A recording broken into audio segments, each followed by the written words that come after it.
नाशिक शिक्षक मतदारसंघात विद्यमान आमदारांकडून बोगस मतदारांची नोंदणी। नाशिक शिक्षक मतदारसंघातील विद्यमान आमदार व निवडणुकीच्या तोंडावर नुकत्याच मुख्यमंत्री एकनाथजी शिंदे यांच्या शिवसेनेत प्रवेश केलेल्या दराडेंवर अपक्ष उमेदवार विवेक कोल्हे यांनी बोगस मतदार नोंदवण्याचा आरोप केला आहे।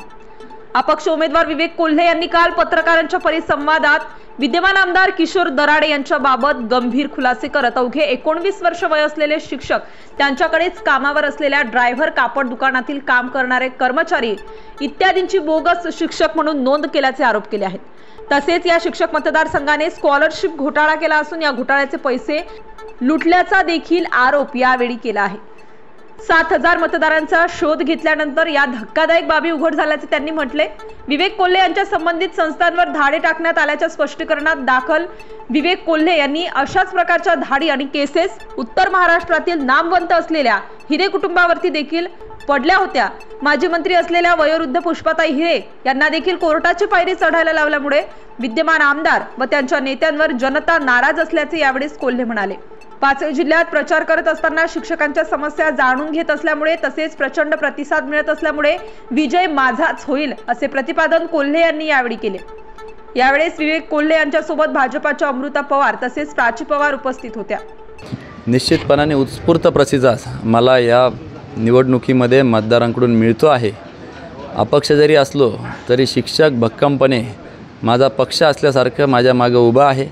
शिक्षक धावपळ करता आहे, त्यांचे प्रश्न मांडतात आहे आणि त्यांच्या परिसरातील प्रत्येकापर्यंत माझा वचननामा असेल किंवा माझे विचार असतील पोहोचवण्यासाठी आतोनात प्रयत्न करत आहे। त्यावरून मला अशी खात्री आहे की येत्या 1 तारखेला गुलाल हा माझ्याच खांद्यावर राहील अशी मला 100% खात्री वाटते। नाशिकमध्ये पत्रकार परिषद घेत असताना तुम्ही विद्यमान आमदारांवरती बोगस मतदारांचा आरोप केलेला आहे, काय तथ्य आहे या आरोपामध्ये? निश्चितपणाने मोठा घोटाळा त्या ठिकाणी मतदारांचा झालेला आहे।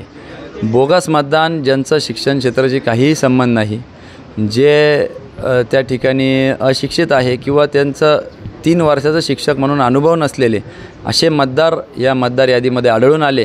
आणि त्याहूनही धक्कादायक बाब म्हणजे हे सगळे विद्यमान आमदारांच्या संस्थेमध्ये हे सगळे नावं आढळून आलेले आहे। आणि म्हणून एका प्रकारे लोकशाहीचा थट्टा या निमित्ताने उडवलेली आहे। शिक्षकांवर अन्यायकारक हे असे मतदार नोंदवलेले आहेत। ज्यांना शिक्षकांच्या मागण्यांसाठी सभागृहात पाठवले त्यांनीच शिक्षकांवर अन्याय करून त्यांना एका प्रकारे हिनवण्याचं काम केलेलं आहे। अपक्ष उमेदवारी करताना तुमच्यावरती काही दबाव होता का? कारण मध्यंतरीच्या धाडी पडण्यात आलेल्या, याचा आणि तुमच्या अपक्ष उमेदवारीचा अर्थार्थी काही संबंध होता का? गेल्या काही वर्षांमध्ये अशा स्वरूपाच्या धाडी तरी आमच्याकडे कधीच पडलेल्या नाही, परंतु त्याचा काही संबंध होता का नाही हे माहीत नाही। परंतु अलीकडच्या काळात आपण जर बघितलं तर अशा पद्धतीचा धाडी हिरे परिवारात देखील त्या ठिकाणी काही महिन्यांपूर्वी पडल्या। प्रतिष्ठित असं कुटुंब या महाराष्ट्रामध्ये आपण बघतो, पुष्पाताई हिरेंसारख्या ज्येष्ठ नेत्या ज्या वयाच्या 94व्या वर्षात आहेत त्यांना देखील न्यायालयाची पायरी चढावा लागली। घरातील महिलांना देखील त्या केसमध्ये आरोपी केलं गेलं आणि हे दुर्दैवी आहे। खरं अशा पद्धतीच्या घटना अलीकडच्या काळात वारंवार व्हायला लागलेल्या आहे। त्याचा राजकीय काही संबंध आहे का माहीत नाही, परंतु अशा घटना होऊ नये हीच अशी अपेक्षा। शिक्षण क्षेत्राची निवडणूक आणि ह्या घटना, तुमची भूमिका काय? निश्चितपणाने शिक्षक हे सुज्ञ नागरिक आहे आणि अशा पद्धतीच्या घटना घडणं म्हणजे त्यांना देखील परंतु ह्या घटना जरी धाडी जरी पडल्या तरी त्याच्यात काहीही न आढळल्यामुळं एका प्रकारे 60 वर्षाच्या पारदर्शक कारभाराची पावतीच ते मला देऊन गेलेले आहे। त्याच्यामुळं मी निश्चिंत आहे। महाविकास आघाडीचे उमेदवार यांच्याही पाठीमागे नाशिक जिल्ह्यातली एक महत्त्वपूर्ण शिक्षण संस्था सपोर्ट करते आहे अशी एक त्यांच्याकडून देखील बातम्या येत आहेत। त्या शिक्षण संस्थेच्या संदर्भात सुद्धा आपल्या नातलग त्या ठिकाणी आहे।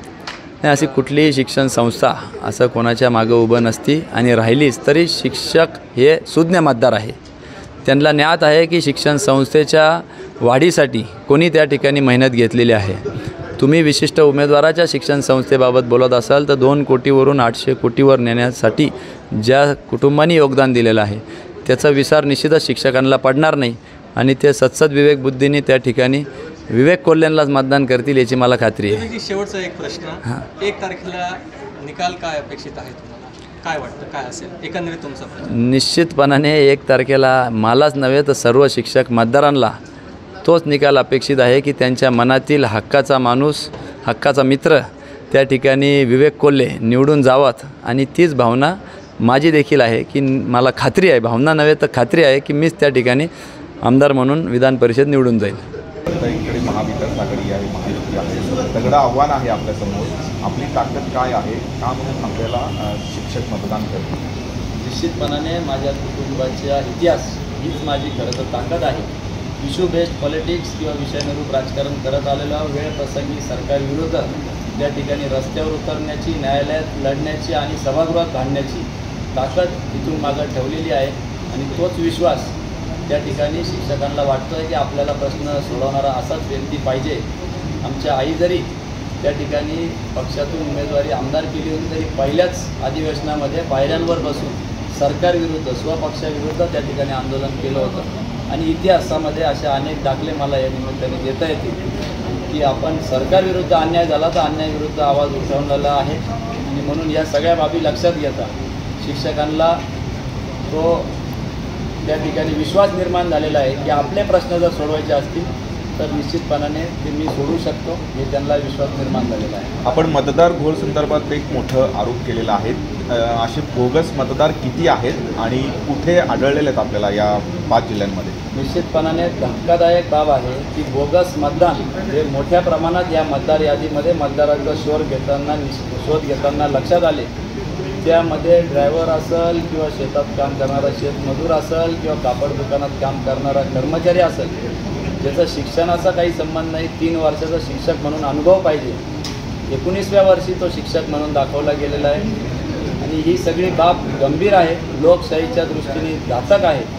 आणि त्याच्याहून धक्कादायक बाब म्हणजे विद्यमान लोकप्रतिनिधीच्याच कॉलेजमध्ये हे सगळे मतदार त्या ठिकाणी आढळून आलेले आहेत. आणि याची गांभीर्याने दखल प्रशासनाने त्या ठिकाणी घ्यावी असं माझं स्पष्ट मत आहे. आपण स्कॉलरशिपच्या माध्यमातून आर्थिक घोटाळा झाल्याचं देखील आरोप केला, तो कुठल्या संस्थेत झाला आहे? विद्यमान आमदारांच्याच संस्थेमध्ये स्कॉलरशिपचा घोटाळा मोठ्या प्रमाणात दिसून आलेला आहे. विद्यार्थ्यांच्या नावाने आलेली स्कॉलरशिप कुटुंबियांच्या नावावर वारस म्हणून परस्पर त्या ठिकाणी खाजगी पतसंस्थेमध्ये, वास्तविक बघता नॅशनलाइज बँकेमध्येच ती गेली पाहिजे होती, पण खाजगी पतसंस्थेमध्ये देऊन वारसांना देण्यात आली आणि तिथून थेट विद्यमान आमदारांच्या कर्जाखाती ती रक्कम भरण्यात आलेली आहे. त्याच्यामुळे ही देखील एक आर्थिक घोटाळ्याची गंभीर बाब आहे आणि वरिष्ठ पातळीवर याची चौकशी व्हावी असं माझं स्पष्ट मत आहे. काय बोगस मतदारांना आव्हान करणार? बोगस मतदानांना माझं एवढंच आव्हान आहे की याच्यामध्ये हा गंभीर स्वरूपाचा गुन्हा आहे. मतदान प्रक्रिया ही कॅमेऱ्यावर कैद होणार आहे आणि त्याच्यामुळे अशा स्वरूपाचे मतदार ज्यांनी असं मतदान केलेलं आहे त्यांच्यावर फौजदारी पद्धतीचा गुन्हा दाखल होऊन 1 वर्षाची शिक्षेचं प्रावधान कायद्यामध्ये आहे. म्हणून माझं त्यांना आव्हान राहील की तुम्ही अशा पद्धतीचं बोगस मतदान त्या ठिकाणी करायला जाऊ नये. Star news bureau, Nashik.